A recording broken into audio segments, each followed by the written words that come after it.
నిర్గమాకాండం నిర్గమాకాండం 1వ అధ్యాయం 19. నిర్గమాకాండం 1వ అధ్యాయం 15 నుండి 19 వచనాలు చదువు.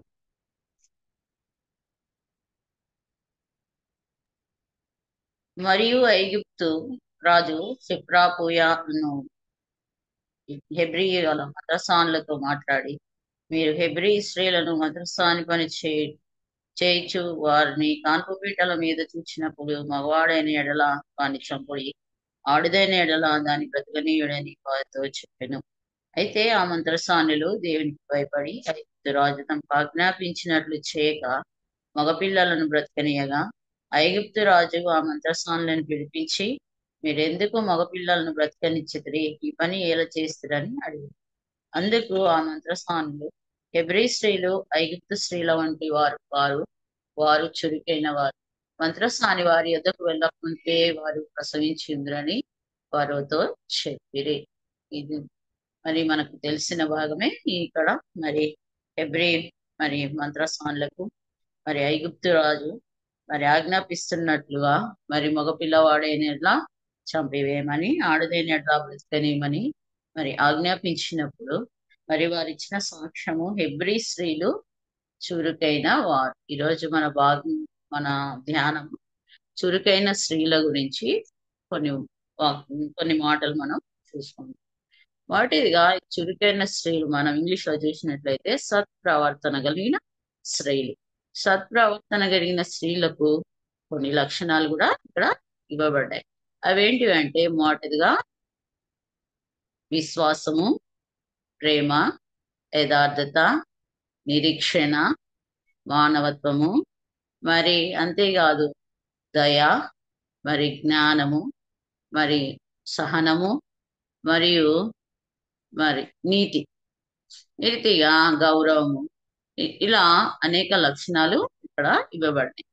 చురుకైన స్త్రీలు అంటే మనము మరి ఉండాల్సిన లక్షణాలని ఇవి అన్నమాట. Faith, love, integrity, hope, humanity, patience, kindness, voice, wisdom, respect, honour and righteousness. ఇవన్నీ కూడా చురుకైన స్త్రీలలో ఉండే లక్షణాలు అన్నమాట. అయితే మనము కొంతమంది స్త్రీలను, ఈ చురుకైన స్త్రీలు కొంతమంది బైబిల్లో ఎవరెవరు మొదటిదిగా మనం చూస్తూ వస్తాం. పాత నిబంధనలో మరి కొంతమందిని, కొత్త నిబంధనలో కొంతమందిని మరి చూడడానికి ప్రభు సహాయం చేసిన మేర చూస్తూ వస్తాం. అలాగనే మరి ఆదికాండం 4వ అధ్యాయం 1వ వచనాన్ని జ్ఞాపకం చేస్తాం. ఆదికాండం 4వ అధ్యాయం 1వ వచనంలో,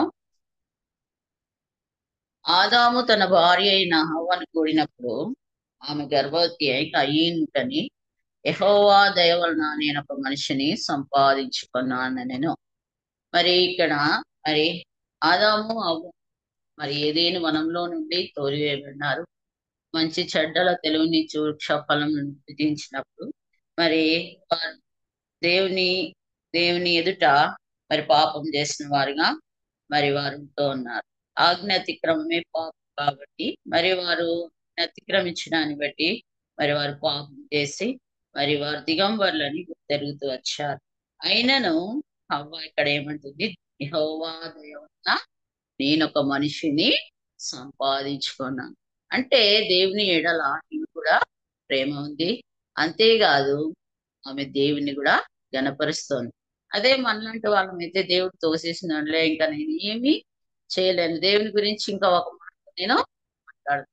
కానీ అవ్వాలంటే దేవుడి దయ వల్ల నేను యెహోవా దయ వల్ల నేను ఒక మనిషిని సంపాదించుకున్నాను అంటే. అలాగే మనకు తెలిసినట్టు ఇంకొక స్త్రీ ఎవరంటే శారా. మరి శారా గురించి కూడా చూస్తే హెబ్రీ పత్రిక 11వ అధ్యాయం 11వ వచనం. హెబ్రీ పత్రిక 11వ అధ్యాయం 11వ వచనము. అందుచేత మృతతుల్యుడైన ఆ ఒకరి నుండి సంఖ్యకు దశ నక్షత్రముల వలెను, సముద్ర తీరం అందరి లెక్కింప శక్యం గాని ఇసుకరేణుల వలన సంతానము కలిగెను. ఎందుకంటే 11వ వచనం చూసినట్లయితే విశ్వాసం బట్టి షారాయి వాగ్దానం చేసిన వాడు ఎంచుకొనెను గనుక తాను వయస్సు గతించినదైనను గర్భం ధరించుటకు శక్తి ఉంది. మరి షారాలో విశ్వాసం చూస్తున్నాం.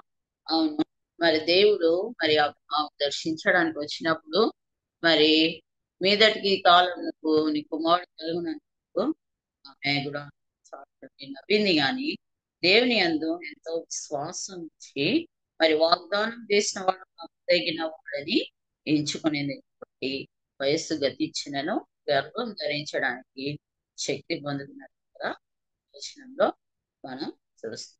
అలాగనే మరి ఒక స్త్రీ ఎవరంటే దెబోరా. దెబోరా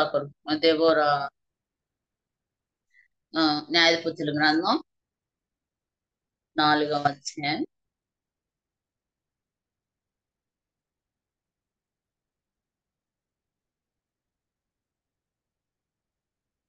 4వ అధ్యాయం మరి 4-5 వచనాలు. ఆ కాలమున లప్పిదోతులకు భార్య అయిన దెబోరా అను ప్రవక్తి ఇశ్రాయేళ్లకు న్యాయాధిపతినిగా ఉన్నారు.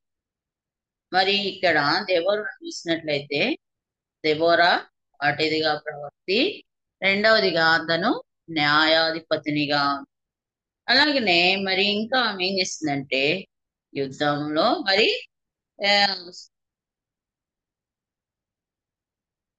మరి ఆమె 21వ వచనంలో మనం చూసినట్లయితే శత్రువుని చంపినట్టుగా ఇక్కడ చూస్తాం.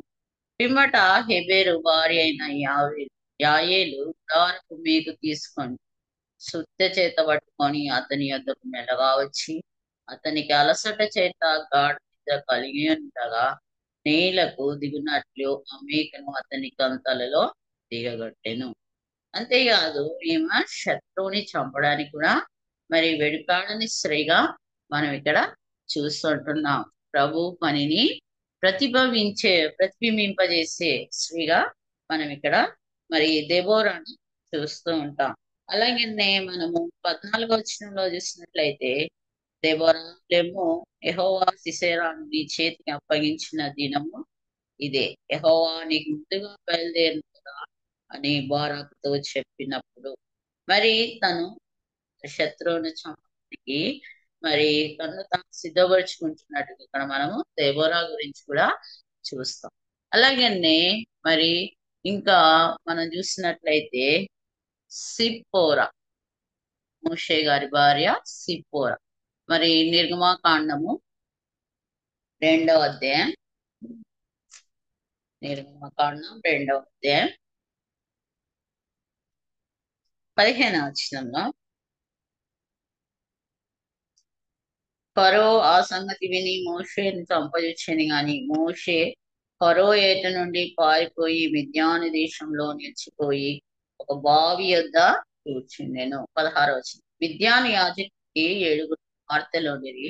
వారు వచ్చి తమ తండ్రి మందకు పెట్టుటకు నీళ్లు చేది తొట్లను కూర్చుండగా మందకాపర్లు వచ్చి వారిని తోలివేసి అప్పుడు మోషే లేచి వారికి సహాయం చేసి మందకు నీళ్లు పెట్టాను. మరి అట్లే మనం చూసినట్లయితే మన 21వ వచనంలో మోషే ఆ మనుషునితో నివసించుటకు సమ్మతించెను. అతడు కుమార్తె అయిన సిప్పోరాను మోషేకి ఇచ్చెను. మరి సిప్పోరా మరి తను అన్య దేశంలో ఉంటుంది.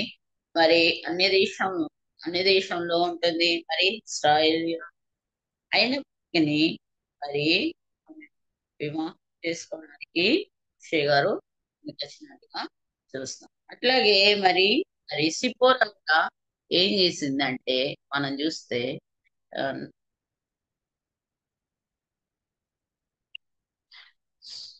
సిప్పోరా కూడా 24వ అధ్యాయం 24-25 వచనాలు. నిర్గమాకాండం 4:24-25. అతడు పోవు మార్గం సత్రంలో యెహోవా అతన్ని ఎదుర్కొని అతన్ని చంపజూడగా సిప్పోరా ఒంటిగా తీసుకొని తన సున్నతి చేసి తన పాదముల యొద్ద పడవేసి, నిజంగా నీవు నాకు సంబంధమైన పెనిమిటివైతివనెను. అంతటా ఆయన అతనిని విడిచెను. మరి ఇక్కడ మరి సిపోరా ఏం చేస్తుందంటే తన కుమారునికి సున్నతి చేస్తుంది. మరి సున్నతి చేయడం ద్వారా మరి మోషే కూడా సున్నతి సిపోరా చేసినట్టు కూడా చూస్తాం. మోషేకు కుమారునికి చేసినట్టుగా ఇక్కడ చూస్తాం. మరి ఇద్దరికి మరి సున్నతి చేయడాన్ని బట్టి తన భర్తను తన పిల్లల్ని ఆ, మరి బ్రతికించుకోగలిగింది. దేవుని యొక్క ఉగ్రత నుండి ఆ, మరి తప్పించిన తప్పించిన స్త్రీగా మనం ఇక్కడ చూస్తాం. అలాగనే మరి ఇంకా మనం చూసినట్లయితే మిరియాం మిరియాం సంఖ్యాకాండంలో మనం చూసినట్లయితే సంఖ్యాకాండం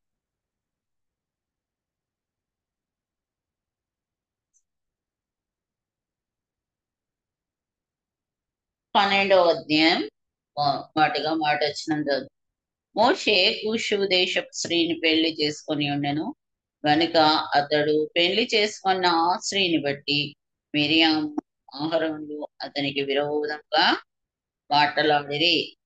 మరి మిరియాము కూడా ఇక్కడ మరి మోషే యొక్క అక్క. మరి తను కూడా మోషే చిన్నప్పుడు మరి ఆ నైల్ నదిలో పడవేసినప్పుడు మరి వెళ్ళి తన సహోదరుని మరి ఏం జరగాలి ఏం జరుగుతుందో చూడాలని ఆ నది వద్దకు వెళ్ళినప్పుడు మరి ఫరో కుమార్తె తీసుకొని మరి వాడిని పెంచాలని ఒక దారిని తీసుకొని రమ్మన్నప్పుడు మరి మిరియాం వెళ్ళి తల్లిని తీసుకొని వచ్చి మరి తమ్ముడిని ఆ రీతిగా కాపాడుతూ వచ్చింది. అంతేకాదు తన తమ్ముడు ఒక ప్రవక్త అవ్వడానికి మరి సహాయపడింది మిరియాం. మరి అంతేకాదు దేవుని యొక్క ప్రేమ ప్రజలకు తెలియజేస్తూ వచ్చింది.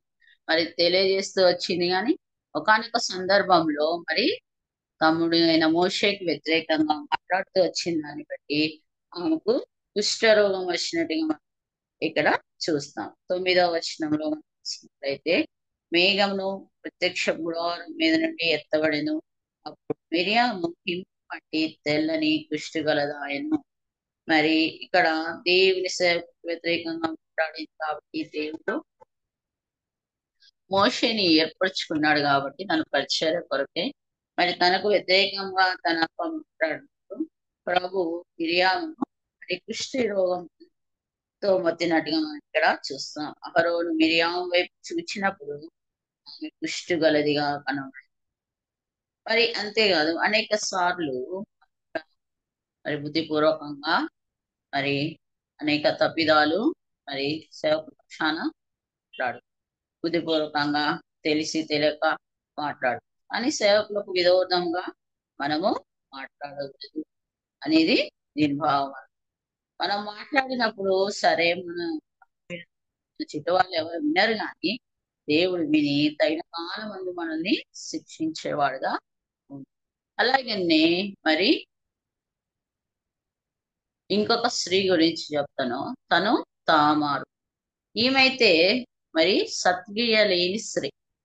ఈమెయితే సత్క్రియ లేని స్త్రీ.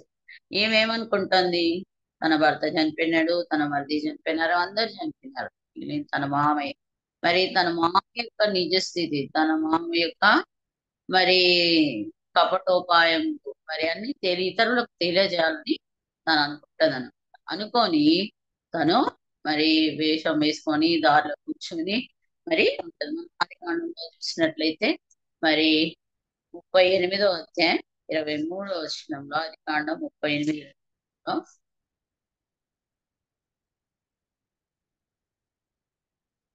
యూదా మనలను హాస్యం చేసేదరేమో ఆమె నిలుచుకోమను. ఇదిగో నేను ఈ మేక పిల్లను పంపిద్దని ఆమె నీకు కనబడలేదు.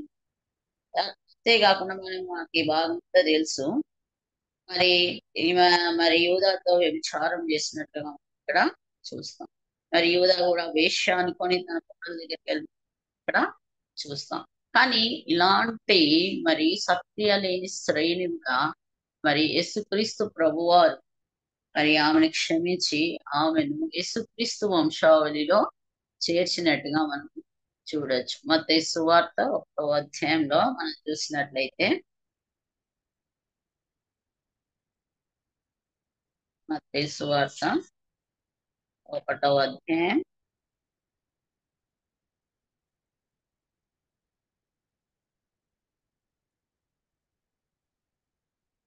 3వ వచనంలో మనం చూసినట్లే యూదా తామారు నందు పెరెసును జెరహు కనెను. పెరెసు ఎస్రోను కనెను. మరి ఇక్కడ ఈమె యేసుక్రీస్తు వంశావళిలో చేర్చబడింది. మరి తను చెప్పుకోవడానికి అంత మంచి స్త్రీ కాకపోయినప్పటికీ, మరి తనలో ఇలాంటి సత్ప్రవర్తన లేనప్పటికీ ప్రభు తనను క్షమించి తనను మరి యేసుక్రీస్తు వంశావళిలో చేర్చినట్టుగా మనం ఇక్కడ చూస్తాం. ఇంకా మనం చూసినట్లయితే మరి రాహాబు మనందరికీ తెలుసు. న్యాయాధిపతుల గ్రంథం 2వ అధ్యాయం న్యాయాధిపతుల గ్రంథం 2వ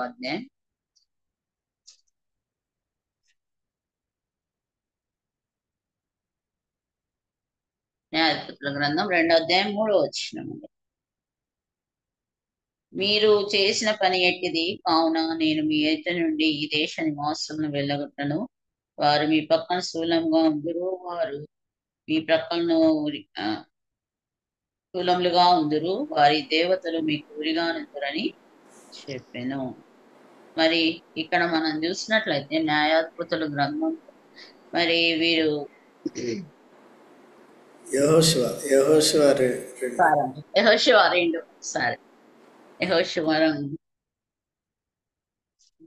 గ్రంథం 2వ అధ్యాయం 3వ వచనం.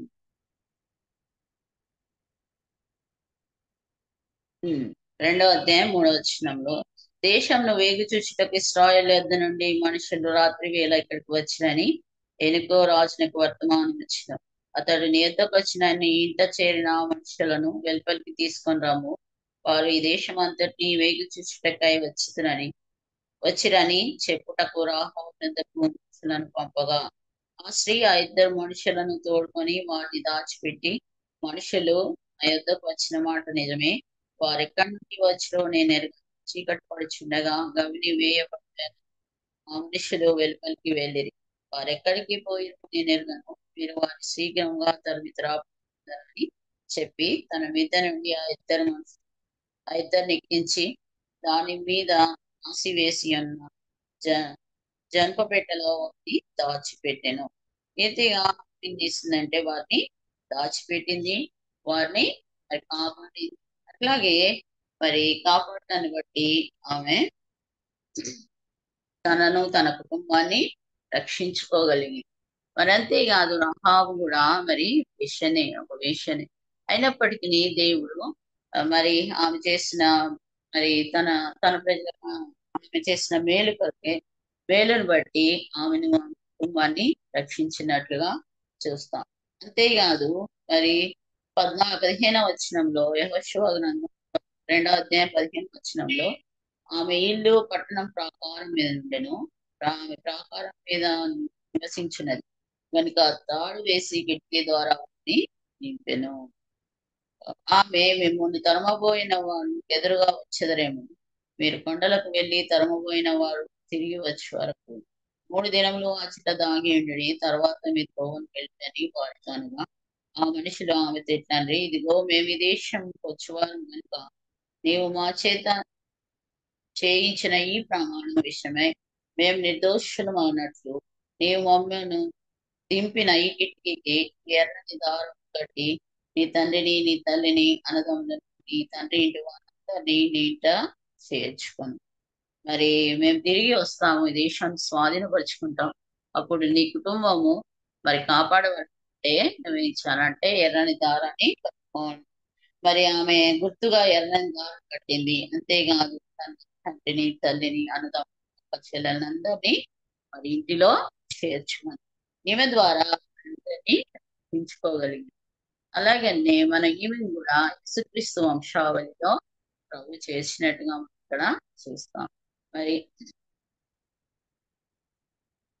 ఇక్కడ మనము మత్తయి సువార్త 1వ అధ్యాయంలో మనం చూసినట్లయితే 5వ వచనం నయసోను సల్మాన్ కనెను, సల్మాన్ రాహాబు నందు బోయజును కనెను, బోయజు రూతు నందు ఓబేదు కనెను, ఓబేదు యెషయిని కనెను, యెషయి రాజైన దావీదును కనెను. అని ఇక్కడ ఈమె కూడా రాహాబు కూడా యేసుక్రీస్తు వంశావళిలో చేర్చబడినట్లుగా మనం ఇక్కడ చూస్తూ ఉన్నాం. అంతేకాదు మరి వారిని కాపాడడానికి కూడా ఆమె ఎంతో మరి మరి తెలివిగా ప్రవర్తించినట్టుగా మనం ఇక్కడ చూస్తూ ఉంటాం. అలాగే మనం పాత నిబంధన గ్రంథంలో ఇప్పటి వరకు మరి చురుకైన స్త్రీలు మరి అవ్వను చూసాము. మరి దేవుని ప్రేమిస్తుంది, అంతేగా దేవుని కనపరుస్తుంది.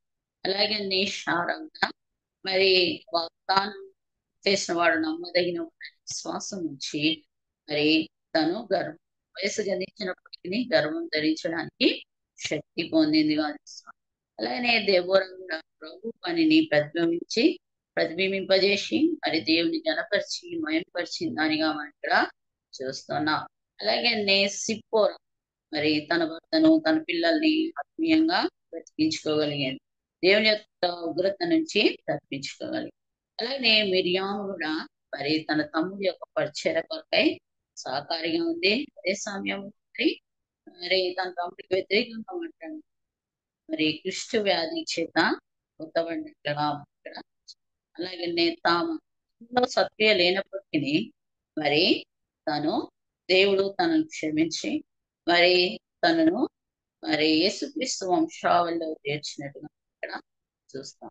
అలాగనే చివరిగా రాహాబు మరి ఇస్రాయేల్ ప్రజలకు సహాయం చేయడానికి మరి దేవుడు రాహాబు కూడా మరి యేసుక్రీస్తు వంశావళిలో చేర్చినట్లు ఇక్కడ చూస్తాం. అలాగే మరి కొత్త నిబంధన గ్రంథంలో కొంతమంది స్త్రీలు చూస్తాం. అలాగే మరి మరి లూకాసు వార్త 2వ అధ్యాయం 36 నుంచి 38 వచనాలు. లూకాసు వార్త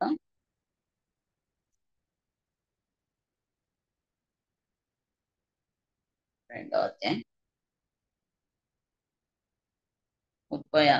మరియు ఆషేరు గోత్రికురాలును సమూయేలు కుమార్తెయునైన అన్న అను ఒక ప్రవక్తి. మొదటిదిగా అన్న అనే ప్రవక్తి.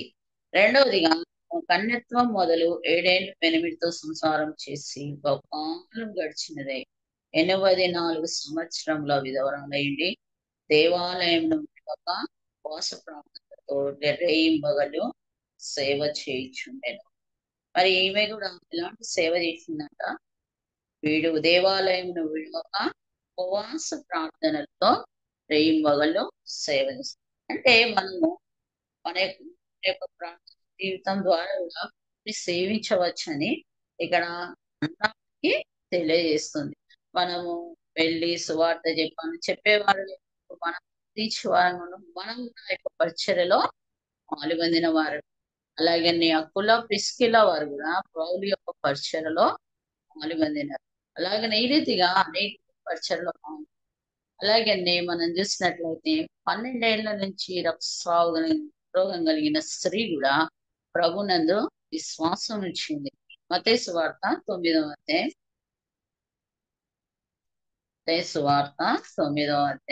20వ వచనం. ఆ సమయంలో ఇదిగో 12 సంవత్సరముల నుండి రక్తస్రావ రోగం కలిగిన ఒక స్త్రీ నేను ఆయనపై వస్త్రపు మాత్రం బాగుపడునని తనలో తాననుకొని ఆయన వెనుకకు వచ్చి ఆయన వస్త్రపు చెంగు ముట్టెను. యేసు వెనుకకు తిరిగి ఆమెను చూచి కుమారి ధైర్యంగా ఉండవు, నీ విశ్వాసం నిన్ను బాగుపరిచినని చెప్పగా ఆ గడియ నుండి ఆ స్త్రీ బాగుపడింది. ఈమె కూడా అనేక వైద్యుల చేత కలుగుటి మరి స్వస్థత లేనప్పుడు ప్రభు మరి వస్త్రపు చెంగు తన విశ్వాసంతో వచ్చి వస్త్రపు చెంగు ముట్టినప్పుడు ప్రభువు మరి ఆమె స్వస్థపరిచినట్టుగా చూస్తాం.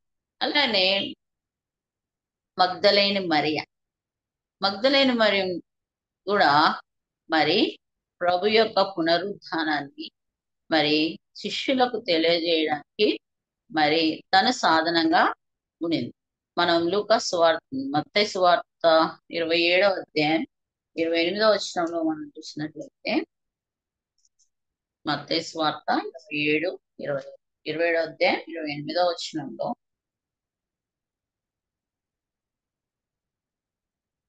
మరియు కుడివైపు సారీ 28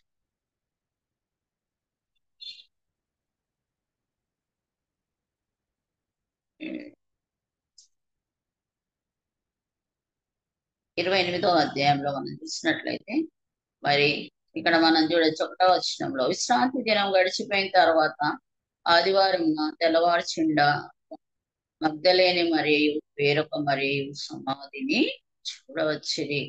అంటే ప్రభు అంటే ఎంతో ఆసక్తి మగ్దలేని మరి ఉన్నట్టుగా మనం ఇక్కడ చూస్తాం. మరి ప్రభు యొక్క సమాధి చూడాలని మరి ఇక్కడ వీరు స్త్రీలు బయలుదేరినట్లుగా మరి మనం ఇక్కడ చూస్తాం. అంతేకాదు మరి వీరు వెళ్ళి మరి శిష్యులకు ప్రభు లేచి ఉన్నాడని వర్తమానం చెప్తున్నారు. 7వ వచనంలో, త్వరగా వెళ్ళి ఆయన మృతుల్లో నుండి లేచి ఉన్నాడని ఆయన శిష్యులకు తెలియజేయుడి.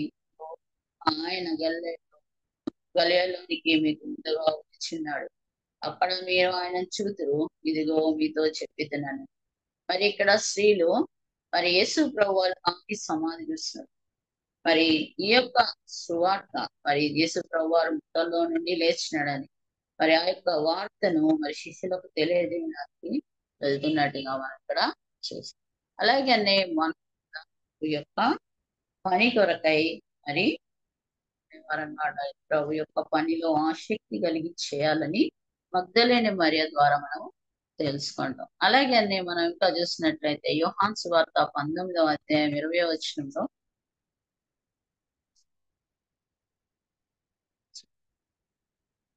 19వ అధ్యాయం 20వ వచనం,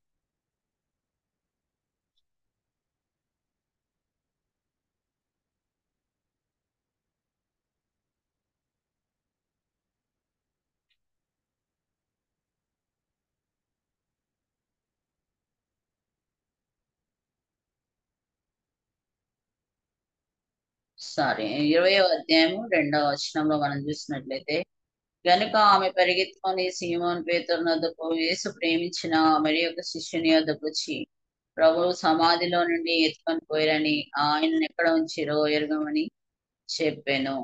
ఇక్కడ మరి మరియ కూడా ఉంటుంది. ఆమె మరి మగ్దలేని మరియ, ఇక్కడ కూడా మగ్దలేని మరి మొదటి వచనంలో, ఆదివారం ఇంకనూ చీకటి ఎదుకొచ్చి సమాధి మీద ఉండిన రాయి తీసివేసి ఉండుట చూచెను. మరి మొట్టమొదటిగా సమాధి పైన రాయి తొలగించి ఉండడం చూసిన స్త్రీ అంటే మగ్దలేనే మరి.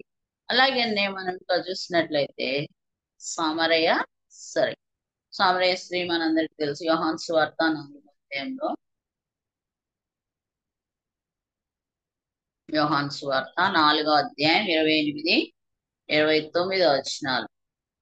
ఆ స్త్రీ తన కుండను విడిచిపెట్టి ఊర్లోనికి వెళ్ళి, మీరు వచ్చి నేను చేసినవన్నీ నాతో చెప్పిన మనుషుని చూడండి, ఈ మనుష్యుడు క్రీస్తు కాడు, ఈయన క్రీస్తు కాడా అని ఆ ఊరి వారితో చెప్పగా, మరి వారు మరి సమరయులందరూ కూడా మరి మెషియా వస్తాడని ఎదురు చూస్తూ ఉన్నారు.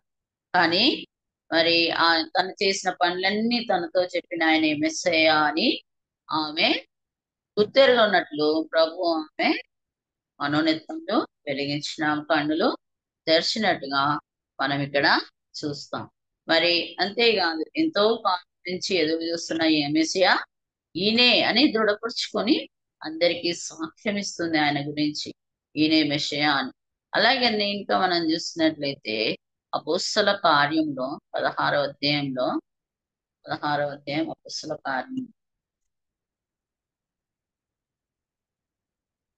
అపోస్తల కార్యంలో 16వ అధ్యాయం 14వ వచనం 15వ వచనం. అప్పుడు లూదియాను దైవభక్తి గల ఒక స్త్రీ వినుచుండెను. ఆమె ఊదాపుటిని పట్టణస్థురాలు. ప్రభు ఆమె హృదయంలో తెరిచిన గనుక ప్రభు చెప్పిన మాటల యందు లక్ష్యముంచెను. ఆమెయు ఆమె ఇంటి వారు బాప్తిస్మం పొందినప్పుడు ఆమె, నేను ప్రభువునందు విశ్వాసం కలదానని మీరు ఎంచితే నా ఇంటికి వచ్చి ఉండుడని వేడుకొని మమ్మల్ని చేస్తును. ఇక్కడ పౌలు గారు చెప్తున్నారు. లూదియా మరి దైవభక్తి గల స్త్రీ. మరి ఈమె బహుళ మరి యేసు ప్రభువుకి నడిపించబడింది. మరి ప్రభులోనికి నడిపించిన తర్వాత ఆమె బాప్తిస సాక్ష్యం ఇచ్చిన తర్వాత మరి ఆమె మరి సేవకులకి మరి తన ఇంట్లో చేర్చుకోవాలని ఆశ కలిగింది. మరి దేవుని పిల్లలు తన ఇంట్లో చేర్చుకోవటం వల్ల మరి తన యొక్క హాస్పిటాలిటీ మరి చూపించాలని ఆమె ఇష్టపడినట్టుగా ఇక్కడ చూస్తాం. దేవుని ప్రజలంటే ఎంతో మక్కువతో మరి దేవుని సేవకుని ఎంతో ప్రేమించి తన ఇంట్లో చేర్చుకొని మరి చేర్చుకోవాలని వారిని బలవంతం చేసినట్టుగా మనం ఇక్కడ చూస్తాం. అలాగనే మరి ఇంకొక స్త్రీని చూసినట్లయితే తబిత. మరి అపొస్తలుల కార్యములు 9వ అధ్యాయం, అపొస్తలుల కార్యములు 9వ అధ్యాయం 36, 39 వచనం. మరియు యొప్పేలో తబిత అను ఒక శిష్యురాలు ఉండెను. ఆమెకు భాషాంతరము దోక అని పేరు. ఆమె సత్క్రియలను ధర్మ కార్యములను చేసి ఉండెను. మరి ఈమె తబిత మరి తబిత అనే ఒక శిష్యురాలు ఉందట. ఆమె ఏం పనులు చేసేదంట? సత్క్రియలు అంటే మంచి పనులు చేసేది, అలాగే ధర్మ కార్యములు కూడా చేస్తూ వచ్చింది. అందుకని మరి ఆమె చనిపోయినప్పుడు అనేక మంది విధవరం వచ్చి అక్కడ ఏడుస్తూ ఉన్నారంట. 39 వచ్చిన పేతురు లేచి వారితో కూడా వెళ్ళి అక్కడ చేరినప్పుడు వారు మేడ గదిలో మేడ గదికి అతన్ని తీసుకొని వచ్చి విధవరందరూ వచ్చి ఏడ్చుచు అంగీలను వస్త్రములను చూపుచు అతని ఎదుట నిలిచిరి. మనం బ్రతికినప్పుడు మనము ఇతరులకు మరి ఏమైతే ప్రభు ప్రేమ ఇతరుల యొక్క కనిపిస్తామో మరి అనేకులు దగ్గరికి రావడానికి అనేకులు మన పరిచర్యంగా మరి గుర్తు పెట్టుకొని ప్రభుని స్తుతించేవారుగా అతిగా మనం ఉంటున్నట్లు ప్రభు సహాయం చేయను.